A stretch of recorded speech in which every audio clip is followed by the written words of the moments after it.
Hello, everyone. Today's topic is building your business through networking. And it's my privilege to introduce to you an expert in business and business development and a business coach. Her name is Becky Stonebarger, and she has become a dear friend of mine. Becky, why don't you tell us a few things about yourself and how you became an expert business coach? Again, my name is Becky. Thank you for having me, Nancy. I really appreciate your reaching out to me to be on your podcast. First guest, I think, and I'm excited about that. So I started networking back in 2012, and it started off as just some friends, some girlfriends getting together to help each other through some frustrating times. And the next thing we knew, the group was growing larger and larger and larger and became a business and licensed and continued to grow to the point of today. I actually have a waiting list on customers for coaching. And I have a venue space that is located over here in Las Vegas near the Allegiant Stadium that people rent and use for their own business meetings or social events that they might be holding. And I have learned that in order for the growth to happen in the business, you have to get out there and network and let people know you're even there, because if nobody knows you're there, your cash register is not going to ring. So you're sort of answering my next question, but I'm going to phrase it a different way, and that's fine. I'd like you to just say a sentence or two about actually what is networking and why you think it's vital, especially for entrepreneurs. So networking is simply getting yourself into an environment of where you're in a room with possible customers. Possible customers doesn't necessarily mean that it's a firsthand customer where, for instance, I'm in a room with you, Nancy, and I'm hoping that you're my customer.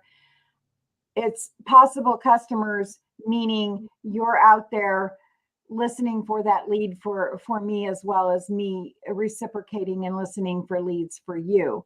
Right. That networking is the more people that you know, the more connections that you're going to have. It's a simple mathematical equation. Have more touches on people, you're going to get better success. Not in addition to the number of people of connecting, it's important that you connect them with other people. So it's not just a give, which is a hard concept in networking for people to understand, because if you're going to take your time to go out there, go to an opportunity of a mixer or something like that, getting yourself out of your own way of it's all about me. And when you go in true networking, as you're going in to build your toolbox full of tools that you can use when someone is coming to you, and it makes you look like the answer person. For those who are a little bit older, my age and older, there used to be a Shell Answer Man commercial where you had a car problem, you would call the Shell Answer Man. And that's what I look at myself as the answer person. I've got a large toolbox of people over the years. And the more you network and you connect with people, the larger your toolbox is going to get. I love the image of a toolbox. When I started networking, and I've had my business 12 years. So 12 years ago, as a mediator, people in Southern Nevada didn't know what mediation was. So I would spend my time, I came up with, they call it an elevator speech, but to encapsulize what you do so that people understand. I mean, if you said, I have a venue space, which you do, and I might say, well, what does that mean? You have to be able to capture my attention for 90 seconds or 60 seconds so that I can have a clear idea of what you do. And that was a challenge for me when I first got started networking. But what I benefited from in networking was the connections that I made so that I could put the insurance person and the realtor and the CPA into my toolbox. That's what you're saying, right? Exactly. That's what So I'm when I get exactly. clients into my office and they want to list their house, I say, if you need me to connect you with a realtor, I'd be happy to do that. Correct. Correct. So, and I know my toolbox is more diverse than say your toolbox. Just because I have people who just randomly call me and say, "Hey, do you know somebody who does X, Y, or Z?" Mm-hmm. So I don't necessarily have the client that's in the office that's saying, I'm needing this specific because it pertains to my business type. Right. So yeah, Right. it's always good to be the person that has the answers and has the solutions, because Mhm. if you're a solution provider, people know they're not going to forget you and you're going to stay top of mind. So when your particular business need is needed, you're of course the person they're going to call because you've had the answers to all their other needs. And they trust you. They do trust you. Yes. And that's important to protect, is that trust. And that means doing what you say you'll do, follow up when you say you'll follow up, not give them I call it business card puking, where you're just puking your business all over them. You treat them with the same respect that they'll treat you. And I call it integrity. Yes. If you can't answer a phone call when they're calling because you're doing something else, you make sure that you return that call the moment you have. And I get so many people that call me and leave a voicemail, and 20 minutes later, I'm calling them back and they're shocked that I returned the call so quickly. What does that say? It either they're shocked or they're wondering why it took you 20 minutes. Yeah, that's true. That's true. But, following up and having integrity and making your word, because if you don't keep your word, they can't trust you. And if they can't Absolutely. trust you, they're going to move on to somebody else. Yeah. In my event space business, I hear all the time about, so I purchase leads from a platform, and I hear all the time that I'm the only one that actually called them and followed up with them. Yeah. And it surprises me because they send this out to other people who purchase leads. Yeah. So why would you purchase something? Why would you invest in your business but not take the proper tools to grow that business and to tweak that business? And maybe they need a business coach to teach them those tools, right? That's where I can come in and help them out. And actually just launched last night my networkingwithbecky.com website. So awesome. Not even 24 hours launched yet. So pretty excited about That's that. fantastic. People can reach out to me and for a quick 15-minute coffee chat, and we can evaluate what their needs are. And so pretend you don't know me, and I call you up and I say, I have a divorce and family mediation practice. How can I choose the best networking group, the best fit for me? That is a fabulous question. There are so many choices out there, and all good choices if it's a good fit for you. So it's real important for you to evaluate some key things. The things that I would make sure top of mind, that are top of the list that you evaluate, is the date that they hold it convenient for you? Is the location convenient for you? And is the expenses of the event or whatever you're getting yourself involved in, is it convenient for you? Because in other words, make a commitment, and if you can't make a commitment, find another group you can commit to. Exactly, because the best group for you to get involved in is the group that you're going to participate in. It's real simple. We complicate it. We try to make it so we have to run out there in 50 million different directions. What I have found that is working amazing and game changer for my business is the Vegas Chamber.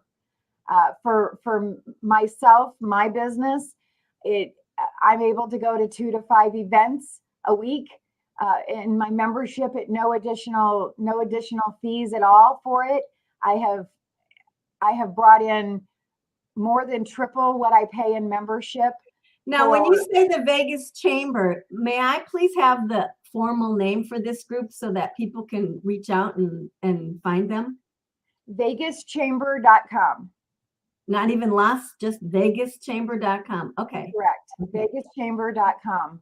And so a new business owner would benefit by going to a chamber event. I'm guessing you can go to one for free. You can just get a hold of me. I will have you as my guest. Okay, perfect. One, or if you feel you need to, I can twist some arms. So by all means, get a hold of me. I will get you registered as my guest at events, and you can check it out. There's all kinds. There's breakfasts, there's mixers at night. There's things for youth or for young entrepreneurs. There's workshops. I'm going to a workshop on AI later this afternoon. Wow.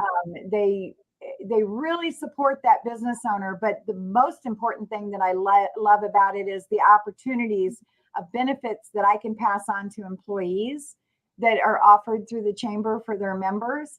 And also, if you're looking to hire employees, there's a great program that they have there where you can get up to 90% of the salary while you're training them back.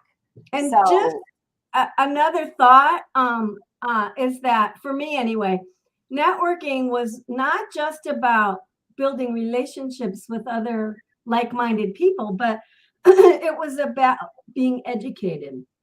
And I'll be honest, in my field of divorce and family mediation, I did not get a lot of new business through networking, but I got so much education and I made so many contacts and friends. And, now it is 12 years later and people are saying, oh, Nancy, I met you at a networking event and, before COVID, and now I'm getting a divorce. And so there's that, if you're expecting, I guess what I'm trying to say is, if you're a new business owner and you're expecting to make 6 figures in the first 6 months that you're operating your business, maybe you need to alter your expectations a little bit. Yeah, that's where a good coach can help you, is to set those proper expectations, getting yourself aligned with somebody that you know, like, and trust. Right. That you can even bantering back and forth. I know, Nancy, you and I have sat in a room before and just bantered back and forth with ideas, and mind dumped is what I call it. And it's so valuable. And you meet those people along the path of networking. Networking, though, is the old mindset of you're going to a room, having breakfast, standing and passing out business cards. Yeah, that's not really networking anymore. That's networking. That's not today's networking. Today's networking is getting into a room, having a good time, having quick, short conversations, and then following up with those that you have interest with, and having one-on-ones. So in the quick minute that we have left, Becky, I want you to tell us a little bit about the Beacon Center and what a venue center is.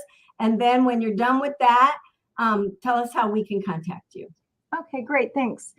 The Beacon Center was actually made out of a networking group company that I ran. And it is a venue space for those who are looking to do workshops, seminars, classes, don't have the space of their own, and they need to have a off-site location in order to gather people at a low, affordable cost that's going to include everything for them. Awesome. That's it in a nutshell, nice and simple. If you need to gather people, that's what we are. Our website is thebeaconcenter.com. My coaching site is networkingwithbecky.com. Perfect. You can reach out to me on either of those websites through the Contact Us button. Perfect. Thank you so much for being on this 15-minute. We could have gone another 15 minutes easily. Absolutely. And maybe we'll do that next time. In the meantime, if anybody is in a conflict and needs to get in touch with me, go to mediationaroundthetable.com and you can find me there. Everybody, thank you for listening, and we will see you next month. Bye-bye.